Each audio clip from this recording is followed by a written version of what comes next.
Hujan turun merintih-rintih seolah menjebak Kevin bersama Tiara. Waktu pun seakan sepakat untuk menjatuhkan bahagia lebih lama di mata Tiara. Saat diam-diam dia menikmati lekuk dagu Kevin. Menikmati segala kebisuan Kevin. Di sebuah kafe kopi pinggir jalan. Hujan terus saja membasahi aspal. Dari bangku pojok sebelah kiri beranda kafe, Kevin menatap ke jalanan. Berharap hujan cepat usai. Mereka baru saja pulang dari salah satu kantor donatur untuk acara komunitas. Hujan selalu bisa membawa kenangan hanyut bersamanya. Lalu pelan-pelan mengalirkan ke kepala manusia. Namun hujan kali ini, Kevin benar-benar tidak ingin mengingat Nara.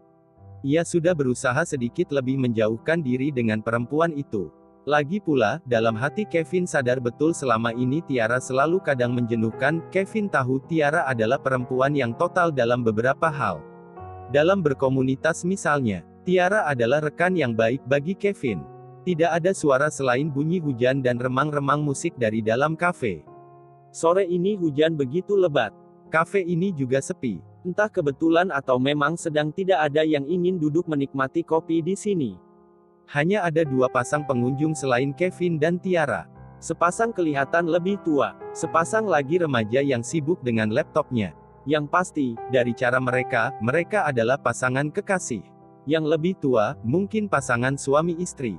Hujannya kok awet ya, ucap Tiara memecahkan kebekuan antara dia dan Kevin. Kevin hanya menatapnya sesaat, tidak menangkapi dengan kalimat apapun.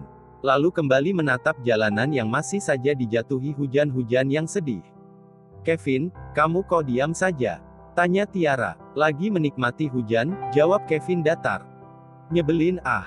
Kevin menatap Tiara. Kali ini ia berusaha memberikan mimik wajah agar kata, nyebelin, yang baru saja keluar dari mulut Tiara lenyap.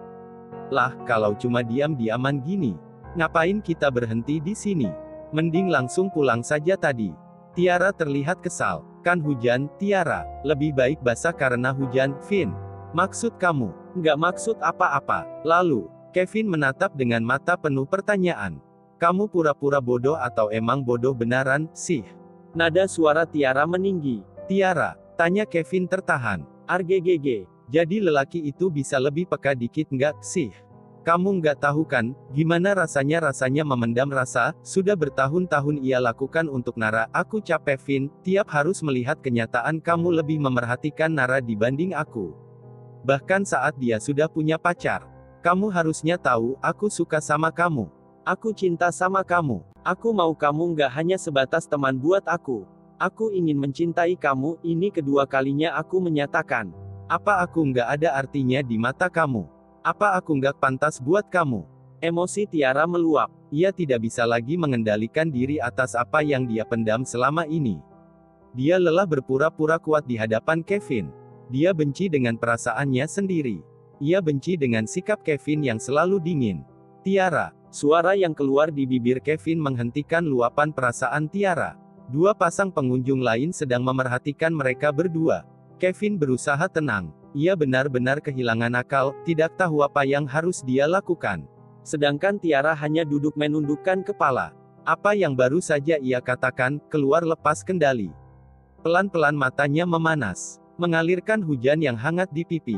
Menjalar jatuh lebih banyak. Apa aku salah? Suara Tiara terdengar parau. Kevin menarik napas dalam-dalam. Ia tidak tahu harus berbuat apa. Tangannya mendekap erat bahu Tiara.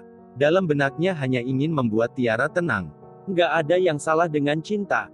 Bahkan ketika kita jatuh pada orang yang nggak ngerti kalau kita jatuh cinta padanya. Bisik Kevin. Aku malu, Vin, ucap Tiara. Kenapa malu? Aku malu. Aku udah nggak sanggup lagi nyembunyiin perasaan ini ke kamu. Aku malu, kalau ternyata kamu hanya menertawakan apa yang aku rasakan. Tiara, aku tahu bagaimana rasanya mencintai tanpa pernah dipedulikan. Aku tahu bagaimana rasanya menyimpan hati untuk orang yang kita cintai. Aku nggak tahu harus mengatakan apa padamu. Tapi kita bisa memulai dengan saling belajar untuk Tiara. Ia tidak ingin membuat Tiara kecewa. Meski saat menyatakan itu, hatinya masih saja mengingat Nara. Tidak ada kata-kata yang mampu diucap Tiara. Ia hanya memeluk erat tubuh Kevin. Hari ini dalam hujan yang belum juga reda, Kevin memberi senyum di bibir Tiara. Tetapi ia melukai hatinya lebih dalam. Bayangan Nara menari di kepalanya saat memeluk tubuh Tiara. Di depan rumah Nara, saat Kevin pulang, Nara menghentikan paksa sepeda Kevin. Sibuk amat akhir-akhir ini. Sampai enggak ada waktu buat aku. Protes Nara. Kamu kan juga sibuk sama cowok barumu. Balas Kevin dingin. Kok gitu natapnya? Kamu cemburu ya sama Junet? Siapa juga yang cemburu? Orang aku juga udah punya pacar. Hah, pacar? Apa aku nggak salah dengar? Nara histeris. Kevin, jangan bilang kamu lagi bercanda. Nara, untuk apa aku bercandain kamu? Ada rasa sesak di dadanya menatap mata Nara. Jadi, iya, aku jadian sama Tiara. Kevin hanya tersenyum, ia paham tidak perlu menutupi semua ini dari Nara. Salah satu alasannya memutuskan untuk memacari Tiara adalah untuk meredakan hatinya kepada Nara. Jahat memang, tetapi sungguh dia tidak berniat sekejam itu kepada Tiara. Barangkali cinta memang perlu dicoba, agar kita bisa meyakini cinta itu bisa tumbuh atau tidak terhadap seseorang. Nara tidak ada henti-hentinya menepuk bahu Kevin, masih tidak percaya dengan apa yang baru saja dikatakan oleh lelaki itu. Meski Nara telah lama tahu kalau Tiara menaruh hati kepada Kevin, karena sikap yang ditunjukkan Tiara, tetapi Kevin malah selama ini menanggapi dingin. Dan Nara tahu betul bagaimana pikir, kenapa Kevin malah memilih Tiara. Kadang kita emang harus berani mencoba kan? Ucapnya menjawab mata Nara yang seolah terus bertanya. Iya benar, tapi aku masih nggak percaya. Masa iya, seorang Kevin, yang selama ini nggak pernah, Nara, semua orang bisa berubah kok. Termasuk perasaan. Mungkin. Kevin tersenyum. Haha, iya, selamat ya. Akhirnya, tubuh Nara memeluk Kevin. Andai kamu tahu Nara, kamu adalah perempuan yang nggak pernah bisa mengubah perasaanku. Kamu adalah orang yang membuat aku jatuh hati seumur hidup, tetapi aku terlalu lemah untuk mencintaimu. Aku bahkan nggak berani meminta tatapanmu.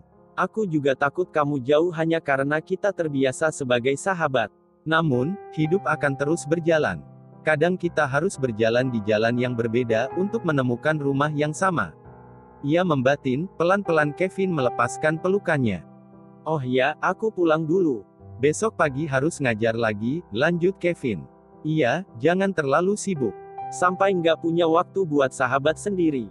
Ucap Nara setengah berteriak saat Kevin beranjak dari depan pagar rumahnya. Nara menutup pagar rumah seiring langkah Kevin yang meninggalkannya. Langkah Kevin terasa lain kali ini bagi Nara. Ia tidak mengerti, tetapi ada sesuatu yang terasa di dadanya. Menatap punggung Kevin yang semakin menjauh. Mengetahui kenyataan bahwa lelaki itu sekarang sudah memutuskan memiliki kekasih. Akan ada perbedaan yang harus ia terima.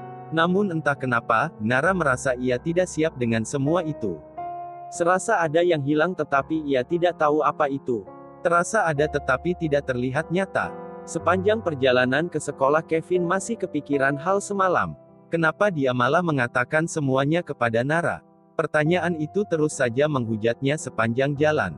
Ia terus mengayuh sepeda. Sampai di sekolah pun ia tidak konsentrasi. Satu murid yang mengagumi Kevin. Enggak kok, saya cuma kurang tidur, jawab Kevin ramah. Kalau sakit, istirahat saja Pak. Nanti malah tambah parah. Makasih ya Aisyah, balas Kevin. Gadis remaja itu pamit meninggalkan Kevin. Wajahnya terlihat berseri bisa memberikan perhatian kepada Kevin. Sehabis jam pelajaran, jam pulang sekolah Kevin mengayuh sepedanya pelan-pelan meninggalkan parkiran. Di gerbang, Tiara ternyata sudah menunggu. Kevin berhenti. Kamu ngapain di sini? Tanya Kevin. Nungguin pacar, jawab Tiara nyegir. Tapi aku kan bisa nemuin kamu di kampus. Nggak enak sama anak-anak kalau kita keseringan berduaan di depan mereka. Iya, aku paham. Ya udah, aku tunggu di kampus, ya. Iya, hati-hati. Kamu kenapa wajahnya kucel gitu? Nggak apa-apa, cuma kurang tidur semalam. Nyiapin materi ngajar buat anak-anak, jelas Kevin singkat. Tiara meninggalkan Kevin. Tadinya dia bermaksud mengajak Kevin makan siang. Tetapi karena melihat kondisi Kevin yang tidak sedang ingin diganggu, Tiara akhirnya kembali ke kampus. Bagaimanapun Tiara sudah mengenali Kevin, lelaki itu tidak suka hal yang berlebihan. Hal yang sebenarnya bertentangan dengan sikap Tiara yang kadang-kadang manja. Tiara paham, memilih mencintai Kevin berarti memilih memahami lelaki itu sepenuhnya. Termasuk sikap cueknya kepada Tiara, yang sekarang statusnya adalah pacarnya.